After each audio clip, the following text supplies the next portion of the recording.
Quiero ir a la tapa del día, porque ya llegó ella, nuestra invitada del día, que es Beatriz Arlo. Está con nosotros acá, pensadora, escritora, intelectual. Y Eddie, que está en su casa, pero que siempre colabora y no se cansa, nos dejó la tapa del día, de Para que sepas, que se la dedicó justamente a Beatriz Arlo y tiene que ver un poco con lo que planteábamos al comienzo del programa. ¿A dónde está esta Argentina? ¿Dónde queda la salida del fracaso? El punto es que como intelectual que es Beatriz, y le vamos a preguntar, se habla mucho de la grieta. Entonces Eddie pone cerrar la grieta, un postergado desafío intelectual, claro. Una Argentina en donde ahora las grietas también aparecen dentro de las coaliciones que se armaron, tanto para gobernar como para la oposición. Así que le damos la bienvenida, buenas noches. ¿Cómo estás, Beatriz? ¿Cómo te va? ¿Te gustó la tapa? Sí. Dejásela así la ve. Saliste linda, la verdad que súper favorecida, muy linda. Pero picante el tema que plantea Eddie, y es real. Beatriz, vos sabés que el viernes pasado estuvo aquí con nosotros Roberto Piazza, que es un artista, es un creador de indumentaria de alta gama, de alta moda, y nos contaba que incluso tuvo muchos problemas para organizar esto. Él organizó el domingo un maravilloso desfile para que todo el mundo públicamente pueda ir y participar y ver lo que es y conocer lo que es de primera mano la alta moda. Un desfile público, abierto, gratuito. Y decía, es tan, pero tan importante la grieta que hay en el país, lamentablemente, que recibo por solamente mostrar en mis redes sociales lo que hago, que es mi creación, que son vestidos, por supuesto, costosos, porque eso es la indumentaria de ese rubro. Recibo mucha, hablando mal y pronto, puteada. Me maltratan de todos lados, me cerraron una de mis cuentas, tuve que cerrar otras y realmente a veces me pregunto, decía Roberto Piazza, si puedo o no, pero en realidad yo no estoy incitando a nadie, yo estoy mostrando lo que hago, que es arte, por supuesto que no es para todos los públicos, pero que hay gente que se ofende, que en este momento de la Argentina, cómo exhibir ese tipo de lujos. ¿No se fue de mambo un poco la grieta ya? A mí no me gusta llamarla grieta, porque conozco grietas bastante más profundas en la historia argentina. Hubo grietas que condujeron a guerras civiles, hubo grietas que condujeron a que se bombardeara una de las fuerzas militares de la Argentina, bombardeara la Plaza de Mayo, sin ver si había civiles o no paseando dentro de esa plaza. Hubo decenas de miles de muertos y reprimidos. Entonces, sobre la base de que se olvida todo lo que pasó, se dice, ay, estamos todos con el asunto del COVID y es una grieta fenomenal. Y me parece que no hace bien obturar, borrar el pasado de la Argentina. Yo no recuerdo una Argentina unida, pero no me parece que este momento sea un momento que yo diga, es la Argentina más desunida que vi en mi vida. Yo a mediados de la década del 50, yo tenía 8 o 10 años y en mi casa no almorzaba toda la familia porque se tiraban botellas antes de terminar. Yo no podía ir a la casa de ciertas primas con permiso de mi padre, iba con permiso de mi madre. Eso era durante el peronismo. O sea que sí, es un tema periodístico, pero para que la gente no se ponga nerviosa. La Argentina es un país bastante más pacífico que cuando estuvo la dictadura militar. Sí, digamos que tocamos fondo ahí, ¿no? Con los extremos. Vos hoy no estás viendo ese calor del clamor cuando la economía cruje, o estas situaciones donde vemos a la vicepresidenta, al presidente tener conflictividad. Yo lo que veo es el clamor de la gente que está posiblemente en las peores condiciones de vida de los últimos 40 años. Eso sí lo veo, pero no hay que irse a ninguna grieta, ¿eh? No te tenés que vestir de exploradora. Te vas un poquito más allá del Bajo Flores y te encontrás gente que ya no come todos los días. Si querés hablar de otra grieta, la mitad de los adolescentes no están en el colegio secundario. Para la Argentina del futuro, para cualquier país del futuro, tener a la mitad de los adolescentes fuera del colegio secundario implica que van a tener un trabajo de quinta categoría cuando lleguen a los 18 años. Ahora, entonces pensemos en esas cosas, porque si no nos tomamos a un tema, nos agarramos furiosamente a un tema. ¿Por qué? Porque la enfermedad angustia, y la angustia puede tener una traducción que es la furia. Me parece que no es la mejor forma de procesar la enfermedad, que tiene que ser procesada más bien racionalmente, no es un mal que nos han enviado los dioses, es un mal que está en el cuerpo, que puede liquidar el cuerpo, pero no es un mal que los hombres y mujeres no puedan manejar. Y en cambio hay otros males que los hombres y mujeres deberían manejar, como es la mitad de los adolescentes fuera de la escuela media, que no parece provocar la alarma de ninguna grieta. Es decir, que un chico que viva en Coglan o que viva en Flores pueda ir a la escuela media y que un chico que viva en el Bajo Flores no vaya a la escuela media no parece provocar ninguna grieta. Pero entonces, de nuevo, estamos equivocados. ¿La política no se está ocupando de los chicos sin futuro? Las personas no se están ocupando, porque están hablando todo el tiempo de esa grieta que nos desune a los argentinos, sin darle contenido a la grieta. Cuando uno piensa que algo nos desune a los argentinos, lo lógico sería pensarle contenido a eso que nos desune. En el siglo XIX nos desunía y hubo guerras civiles porque había dirigentes políticos y militares que pensaban que la Argentina debía organizarse de un cierto modo, federal o como fuere, y otros dirigentes políticos que pensaban de manera diferente. Y ahí se llegó a la guerra. O sea, las guerras civiles del siglo XIX, que de civiles tenían mucho, pero también tenían mucho de militar, las guerras del siglo XIX eran un poco más grietosas que la grieta que nos está separando hoy, me Yo parece. estuve leyendo tu artículo del fin de semana, muy bueno, lo recomiendo en Perfil porque por suerte sigue online. Hablas de la observación como intelectual que sos del espacio público, que venís haciendo hace muchos años y que lo estás viendo quizás tocando el fondo en términos de miseria y retraso. Usás esas palabras. ¿Por qué pensás que estamos en el peor momento? Es uno de los momentos más bajos de experiencia del espacio público que yo recuerdo en mi vida. Cuando vos vas hablando con la gente por la calle, que es algo que yo hago cotidianamente con decenas de personas, la gente no tiene ningún horizonte de esperanza. ¿Qué te dice la gente? En este tono, los políticos son en tono Milei lo dice, aunque no sepan ni quién es Milei. Los políticos son todos iguales, están acá para llenarse, no les importamos nosotros, afanan todo el tiempo. Lo dicen en tono Milei. Milei sintoniza muy bien, desgraciadamente sintoniza muy bien algo que no conduce a ninguna construcción política. Donde hubo construcciones políticas y cuando hubo construcciones políticas en la Argentina, no era por dirigentes que decían los políticos afanan todo el tiempo y yo no lo soporto más. No era así, no era así. Ni siquiera los que combatieron... No sos muy crítica de Milei, no te gusta lo que hace, pero increíblemente cada vez crece más si uno cree en las encuestas. Ah, bueno. Sí.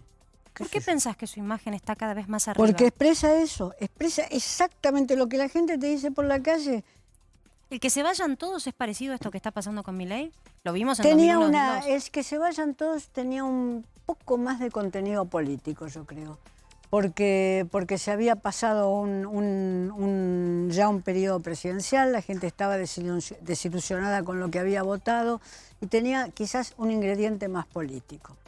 Pero eso hay que analizarlo. Lo que yo me resisto es a usar fórmulas para este periodo, ¿no? Me he resistido, ya bastante en mi vida me equivoqué usando fórmulas para envejecer y estar con un pie en la tumba para seguir usando las mismas fórmulas. Sarlo, ponete las pilas y pensá un poco. Me gusta que haces una autocrítica, como buena pensadora que sos, te pensás a vos mismo. Les encantan las redes. Sarlo dijo que se equivocó todo el mundo. Pero te pregunto eso porque la verdad que es válido para todo ser humano. La autocrítica te hace mejor. ¿Y cómo son los espacios de un intelectual como vos de la autocrítica? ¿Cómo la practicás? Bueno, en principio, los hombres y mujeres que pertenecen a espacios religiosos conocen una forma de la autocrítica, que es cierto tipo de confesión, sea esa cual sea, y el arrepentimiento. Eso es conocido en la Iglesia Católica y en todas las iglesias no católicas de índole cristiana, y de las otras no voy a hablar porque no conozco, pero descuento que también existe ese espacio, por una parte. Por otra parte, fue una larga tradición política. Los partidos de izquierda instituyeron a la autocrítica como uno de los modos de pensar sus errores. Eso fue algo que se instituyó en el correr del siglo XX. Un modo de pensar sus errores era la autocrítica. Y los líderes autoritarios de la izquierda, un Stalin, por ejemplo, no iba a incurrir jamás en la debilidad de la autocrítica. O sea, la autocrítica es algo que cuando uno tiene relaciones cotidianas normales realiza todos los días. Estuvo mal con un amigo y quiere reparar eso que hizo que estuvo mal y dice, bueno, charlemos. Casi que hablas de la conciencia, ¿no? Como uno que tiene la voz de la conciencia que le va repitiendo, mira, por acá te fuiste de mambo, revisá. Casi que al final del día uno tiene eso. Esa alarmita que yo le digo la conciencia, la voz de la conciencia, para otros será otra historia. ¿La tienen los políticos argentinos que hoy nos comandan? Yo no podría decir que no. No podría decir que no porque sería un gesto de soberbia. Es decir, yo puedo pensar que un político que me parece que se está equivocando mucho, como el presidente Alberto Fernández, no tiene conciencia de sus actos. En algunos casos les atribuirá a sus actos consecuencias diferentes a las que yo le atribuyo, o vos le atribuís o otro le atribuirá. Pero no tiene, decir que alguien no tiene conciencia de sus actos es casi extirparle la condición humana. Sí. Es cierto que no es muy común la autocrítica en la política general argentina, no se escucha mucho, nos equivocamos en esto, sino más bien la justificación. Tenés razón, es como si la autocrítica fuera piantavotos. Exacto. En lugar de que una cierta autocrítica, una cierta forma de la autocrítica te ayude a reformar para construir mejores políticas futuras, la autocrítica es pensada solo como el instrumento piantavotos, digamos. Es así. Que alguien lo inventó desde el marketing, porque no sabemos. Tal vez alguien que se muestre más humano y diga, me equivoqué y ahora que lo vi quiero ir por tal lado. Capaz que eso en una Argentina tan loca, en donde Milei crece, como vos decís, según tu mirada, sin un fundamento, tal vez fuera, me parece, ¿no?, una estrategia distinta de marketing. No, yo no digo que Milei, perdón, una nota al pie, yo no digo que Milei crezca sin ningún fundamento social. Cuanto más despojado de pensamiento político esté la ciudadanía, más puede crecer Milei. Para que crezca un Alfonsín, para dar un nombre, la ciudadanía tiene que estar profundamente interesada en lo político. Esa fue la ciudadanía que le dio una ventaja, una victoria al radicalismo cuando ganó Alfonsín la presidencia. Era una ciudadanía muy interesada en lo político. Para que crezca un Milei tiene que ser una ciudadanía desinteresada de la política, casi confiada en que ciertas fórmulas, cuanto más sintéticas y cuanto más simplistas, son las que nos van a conducir a un futuro mejor. Yo te preguntaba antes si hay o no un parecido con el que se vayan todos del 2001/2002, pero cuando uno piensa, de allí salió un líder impensado de la política como fue Néstor Kirchner, ¿no?, con una pisada muy fuerte a partir del 2003. Sí, y además hubo líderes políticos que pudieron construir esa salida, porque ahí no hay que olvidar a alguien que se menciona poco hoy, que fue Duhalde. Duhalde fue el que construyó la salida por la cual pudo haber elecciones.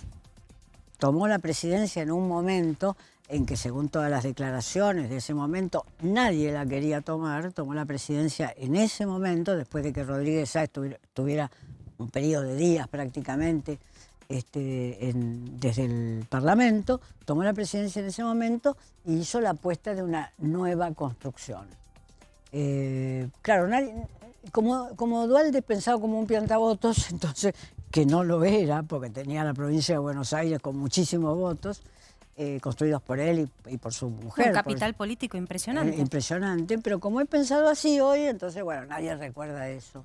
Nadie recuerda esa transición, esa semana que pasaron los políticos en Mar del Plata, donde tenían que convencerlo también a Duhalde de que tomara la responsabilidad del gobierno y condujera a la Argentina hacia las próximas elecciones. Por caso el escenario no aparece nadie parecido a un Duhalde. Por suerte tampoco estamos en ese estallido social, ¿no? Por suerte. Digo, por suerte. Pero la situación económica es muy complicada. Yo leí y me atravesó una frase tuya que decís que estamos prácticamente a merced de la inseguridad de la ética y la razón. ¿Qué sería el concepto de inseguridad de la ética y la razón? Cuando se afloja, digamos, ese andamiaje que tenemos de los juicios éticos y que son juicios que además tienen que ser juicios argumentados, no pueden ser juicios simplemente intuitivos, se crea un espacio de inseguridad para las decisiones que tenemos que tomar, incluso las decisiones más privadas, incluso empezando por las decisiones más privadas hasta llegar a las decisiones públicas. Entonces la debilidad de la argumentación ética, que sería la argumentación racional, digamos, la debilidad de esa argumentación crea un espacio donde todo es posible. O sea, no hay reglas, es una Argentina que va perdiendo sus valores en todas las escalas. No sé si alguna vez los tuvo tan fuertes. Estamos acostumbrados a pensar que fuimos un país con grandes posibilidades y que las perdimos. Tuvimos algunas posibilidades importantes a comienzos del siglo XX. Ya a partir de la década del 30, esas posibilidades, como vos bien sabés, se fueron achicando. El peronismo fue un capítulo importante en cierto tipo de redistribución de los servicios que el Estado prestaba a los ciudadanos y a los hombres y las mujeres, pero tampoco es que fuimos un país convocado para el triunfo. Esto más bien dejemos de enseñarlo en las escuelas. No estábamos convocados para el triunfo. Sí, es un refuerzo de la autoestima que cuando uno viaja, viste, casi que te asocian, el argentino es el canchero, el que se cree superior. Esto es algo cultural. ¿Vos decís que hasta incluso en cómo se enseña la historia argentina está inmerso ese mensaje para los chicos? Yo no sé si cómo se enseña, porque sería una acusación a los libros de historia que se usan en la escuela, que no enseñan eso. Es más bien lo que uno diría una ideología espontánea. Las ideologías no son espontáneas, pero es más bien lo que uno diría una ideología espontánea. Así como decimos somos los mejores del mundo en el fútbol, aunque no lo seamos permanentemente, hay una ideología espontánea que va para ese lado. No nos acostumbrábamos a pensar que México y Brasil eran dos naciones mucho más poderosas que la Argentina. Siempre pensamos durante los primeros 50 años del siglo XX que nosotros les limpiábamos los mercados, todo tipo de competencia. Esta semana que pasó tuvimos la cobertura de estos 3 días de manifestación, que fue esta marcha que culminó el jueves de la semana pasada, pero empezó 3 días antes en el interior del país, y uno vio una manifestación muy importante en Plaza de Mayo. Y vos escribiste este fin de semana también sobre este punto, hablabas de la gente que marcha por necesidad. Pero también me sorprendió que decías, o en un pasaje advertís que quienes marchan hoy todavía no han llegado a la rebelión. ¿A qué te referís con eso? Son todavía marchas ciudadanas que no han practicado violencia, digamos. Uno trata de no pensar ese escenario, pero hay que celebrar que uno no tenga elementos para pensar el escenario de una violencia, que si se tiran algunos piedrazos no van a ser los que vienen marchando desde Jujuy, no son ellos los que tiran algunos piedrazos. Por otra parte, hay que subrayar que las marchas, por razones muy fáciles de explicar, son predominantemente de mujeres con chicos. Por razones más sencillas de explicar, sobre todo de aquellos que llegan del Gran Buenos Aires, porque los hombres se quedan en las barriadas, por si ese día cae una changa. Es evidente que las mujeres desocupadas, no es que no quieran tener trabajo, sino las mujeres desocupadas, pueden marchar. Son marchas más predominantemente femeninas. Y los que controlan la asistencia son también mujeres, eso me llama mucho la atención. Vos hablas mucho de eso, del control de la asistencia, casi como si fuese organizaciones que deliberan estas manifestaciones y que hasta piden y tienen que rendir cuenta a los manifestantes si fueron, no fueron o si llegaron. Esa es la impresión que te da. Son unas señoritas vestidas como vos y como yo, que pueden ser de coglan o de caballito, que van con anotadores. Esa es la impresión que te da. Entonces que lo tuvimos a Beli Boni, vos sabés que es líder del Polo Obrero, él niega rotundamente eso, y es más, reconoció que cuando uno le pregunta por el financiamiento... No, pero los partidos no son de los partidos de izquierda. Oh, seguro. Son organizaciones sociales. Son organizaciones sociales, seguro que no son de los partidos de izquierda. Los partidos de izquierda tienen otra mecánica y otra destreza para armar sus columnas. Son columnas en general más pequeñas y vos las distinguís, las columnas, las distinguís, te das cuenta de cuáles son las columnas de los partidos de izquierda. Yo no diría que que eso que yo veo en las marchas, que aparece como control de la asistencia, aparece en los partidos de izquierda, o no aparece básicamente seguro en los partidos de izquierda. En la última manifestación, esta que te digo de la semana pasada, se vieron muchas banderas en donde la consigna se repetía, era búsqueda de empleo genuino. Queremos empleo, queremos trabajo. ¿Pensás que hay una suerte de reivindicación a la dignidad? Porque los pobres no están pidiendo planes sociales, por lo menos en las banderas que vimos, toda la cobertura que hizo A24 fenomenal, la hicimos en el interior del país, la hicimos aquí, las banderas eran queremos trabajar. Lógico.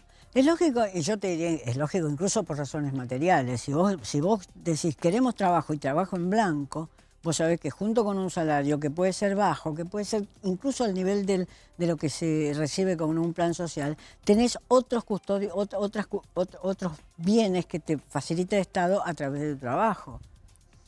Entonces, y que te facilita el sindicato. O sea que es un salario que puede ser quizás de la misma dimensión que el plan social, pero que tiene otros beneficios incluso más necesarios. Yo no lo quiero poner como ejemplo porque lo vi una sola vez, pero los beneficios de tener un hospital a tu disposición. Yo vi una sola vez un parto en el medio de una manifestación. Lo vi una sola vez, por tanto no es ninguna regla, no está la gente pariendo en medio de las manifestaciones, pero lo vi una vez, sí. El inicio de un parto en una manifestación, llamamos a una ambulancia, vino la ambulancia y por suerte todavía existe eso. Existe una ambulancia que va a ir a un hospital. Todavía hay una estructura sanitaria que puede recoger eso. Lo que es más patético, ya que hablamos de parto, lo que es más patético es que cada una de esas mujeres que está marchando, marcha con 1 o 2 chicos. Marcha con 1 o 2 chicos de 2 años, 3 años, cargados, sin botella de Coca-Cola, botella de gaseosa, no de Coca-Cola, botella de gaseosa, y chico del otro lado es como la carga característica. Lo hemos preguntado y recuerdo que muchas de las explicaciones, aunque no tienen con quién dejarlos. Ahora, uno se pregunta, Beatriz, ¿y si no hay manifestación, cómo se expresa esta clase cada vez más pobre? No, está muy bien que se exprese de ese modo, indica un nivel de conciencia sobre cómo salir de esas situaciones. La cuestión es cómo una dirigencia organiza ese vigor social, esa fuerza social, para que los pedidos sean sistemáticos, para que vayan directamente a las instituciones, para que se planteen frente a esas instituciones esas marchas, en fin. Yo veo que todo tiene como un aire caótico y si vos has estado, porque se nota que has estado, habrás registrado como yo que todo tiene un aire caótico. Entonces la idea, el sindicalismo, que fue para la clase obrera, además de custodiar sus reivindicaciones, etcétera, fue una forma de organización que llegaba hasta la vida cotidiana. Entonces eso, en el sindicalismo de la década del 60 y 70 que yo conocí bien, un obrero sindicalizado hasta en su vida cotidiana encontraba ecos de esa forma de organización. ¿Y qué nos pasó? Porque digo, hoy escuchamos gremialistas que están totalmente fuera de sintonía con los que las bases pareciera estar reclamando. Y dicho, ni aparecen en las manifestaciones, Beatriz, cuando se pide empleo. No, no aparecen. Bueno, quizás sería difícil que aparecieran. No, cambió algunas formas. ¿Se perdió la representatividad de estas figuras icónicas del gremialismo? Si vos pensás en las figuras icónicas que llegaron hasta la década del 70, sí. Hubo cambios fundamentales, ahí hubo algunas figuras en metalúrgicos y en Luz y Fuerza que van a pasar a los capítulos de historia del sindicalismo argentino. También hay que decir que esos sindicatos, esos gremios, tenían trabajadores que tenían un alto nivel de preparación, entraban con una cierta escolaridad y luego en el trabajo cotidiano su escolaridad iba aumentando por la adquisición de técnicas. El trabajo, si vos sos reponedor de residuos o reponedor de no sé qué cosa en la calle, tu nivel de preparación es difícil que cambie hacia arriba. Entonces, la industrialización fue un gran camino para que los trabajadores adquirieran una serie de destrezas que no traían. Sí, y aparte lo que decimos siempre, ¿no? La formación de los oficios, que se ha perdido tanto en Argentina y hoy es un problema también para muchas empresas. Te quiero preguntar sobre tu mirada en función de los líderes que tenemos de la oposición. La semana pasada tuvimos la posibilidad de entrevistar a Vidal y decía, bueno, no es momento de hablar de candidaturas, pero la realidad es que el líder que Todo quiere ser presidente. exactamente, termina en una candidatura, tiene que forjarse un tiempo antes. Pero Vidal todos ya quieren ser dijo. presidente, todos. Pero Vidal eso lo dijo la semana pasada, pero en los diarios salió hace 4 días que quiere ser presidente también, que corre la carrera. Todos los políticos que uno podría decir primera y segunda línea, todos quieren ser presidente. Vidal, Lustó, Bullrich, Gerardo Macri, Morales. Larreta. Ahí vos podés ver cuáles son las experiencias que cada uno lleva, pero todos tienen el derecho de querer ser presidente. Pero eso es bueno, que en una coalición todos quieran el mismo lugar. Y la cuestión es que no hay partidos. Las coaliciones son lo que ha reemplazado a los partidos. Las coaliciones son como un portaaviones. Cuando vos tenés países compartidos, no voy a decir la Argentina en la época de no sé dónde, sino cuando tenés países compartidos, como puede ser el caso de Francia o Estados Unidos, o Uruguay, o Chile, que ahora tiene un joven dirigente. Cuando vos tenés lo que se llamaba antes el cursus honorum, es decir, el recorrido para lograr las posiciones, los honores que la política te exige, no que tenés que recibir, sino que la política te exige para ser un político. La destrucción de los partidos fue muy fuerte. Entonces, ahí es donde vos decís, ¿cómo se arma una lista para el Parlamento? Ya no estoy diciendo cómo se arma una lista presidencial de presidente y vicepresidente, que ahí es posible que tengas candidatos preparados para tomar esa función si son elegidos, sino cómo se arma una lista para el Parlamento. ¿Y se está pensando en eso? ¿Vos pensás que Juntos por el Cambio, sobre todo, se está preparando para esa discusión? No sé, que si se prepara mejor que con Macri. Tenés una mirada crítica de Macri, pero Macri, viste que está levantando el perfil público. Da la sensación de que tiene ganas de salir a competir. Sí, bueno, que salga. Sí, digo, tengo una mirada crítica porque tengo una mirada de un gobierno que no fue bueno para la Argentina, no dio buenos resultados en ninguna de las áreas que pensó que iba a dar buenos resultados. ¿Pensás que él lo ve de esa manera? No, bueno, él lo ve de otra manera, me imagino. Y además ha hecho lo posible por aislar a dirigentes muy inteligentes de su partido, como es Rodríguez Larreta. ¿Tiene un problema Larreta con Macri al lado?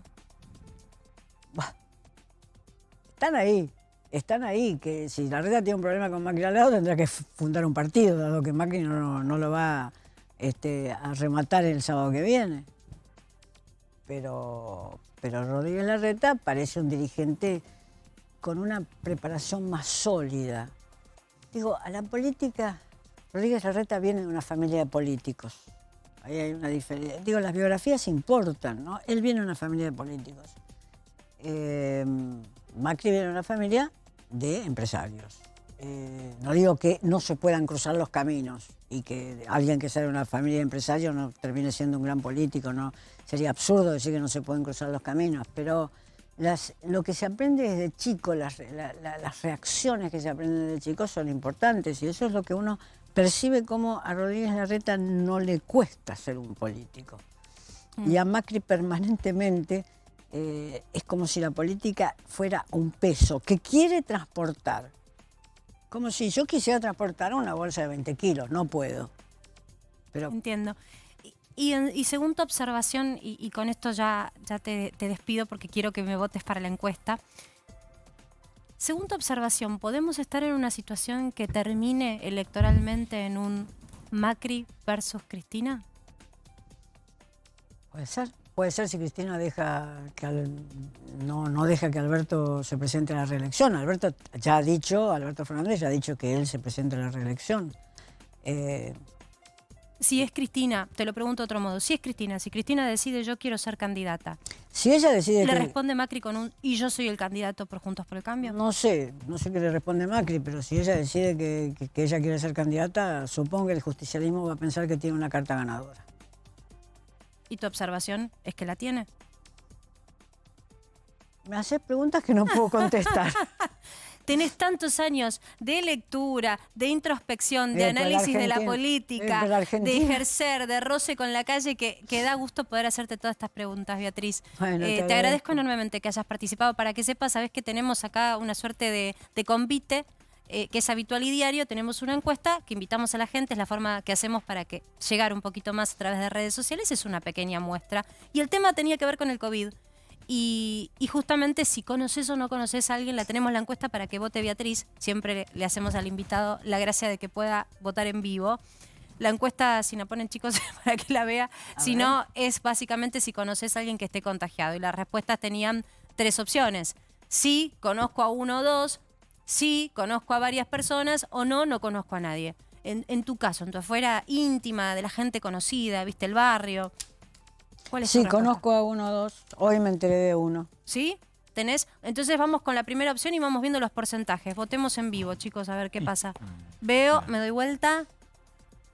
Mira, la mayoría, Beatriz, está diciendo que no conoce a nadie que esté contagiado de COVID, por el 68,5%. Sí conozco a 1 o 2, que es tu respuesta, es el 20%, y sí conozco a varias, el 11%. Así que estamos en realidad en el medio, porque no es la minoría, pero es después de la respuesta más votada, que es que no conozco a nadie, está empezando a haber casos de gente que conoce a alguien, un conocido, que está enfermo. ¿Te seguís cuidando con el tema de los protocolos o si tenés intensidad o te relajas con la enfermedad? Yo me cuidé desde el principio, pero no me aislé. Por lo que yo hago, porque voy a las manifestaciones, para empezar, que son un foco, uno podría decir, que puede suceder allí. O sea que yo me cuido y mucho, pero no estoy aislada. Voy al mismo club de barrio que tiene todos los protocolos, voy al mismo club de barrio donde fui siempre, es decir, no... Te vimos con barbijo igual, digamos, con medidas de higiene. Me cuido con todos los protocolos. El barbijo no me lo saco ni para tomar la sopa, pero no me aíslo, no me sabría aislar. Mi comparación, y si tenés un minuto te la digo... Sí, por supuesto. Yo viví en la dictadura militar y esto me hace pensar mucho a cómo era mi vida en la dictadura militar. Yo no me escondí. A mí me buscaron en la casa de mi madre, me buscaron, allanaron la oficina donde yo tenía mi revista, todo. Yo no me escondí. Yo seguí en la calle. Saqué una revista que empecé a repartir yo por los kioscos. Ahora, tenía un cuidado en todo lo que hacía, que era de película de espionaje, el cuidado que hacía. Entonces, lo de la dictadura me sirvió mucho. Para mí, el COVID es como la dictadura. O sea, me cuido muchísimo, pero no dejo de hacer lo que son las actividades fundamentales de mi vida. Es interesante la asimetría. Fíjate cómo dispara en muchos quienes vivieron, ¿no? La dictadura dispara esa situación. En muchas personas lo escuché. Una enfermedad que dispara muchas cosas en la parte interna del ser humano. Te agradecemos enormemente de que te hayas acercado para que sepas. Te dedicamos la etapa del día y la última, porque no puedo dejar de preguntarte. ¿A dónde está la salida? Que es la pregunta que te hace Eddie a través del metamensaje de la tapa. ¿Dónde está la salida para esta Argentina? En principio, aceptar que tenemos que reconstruir un país menor y poco importante. No el país que a comienzos de siglo estaba entre los 15 primeros del mundo.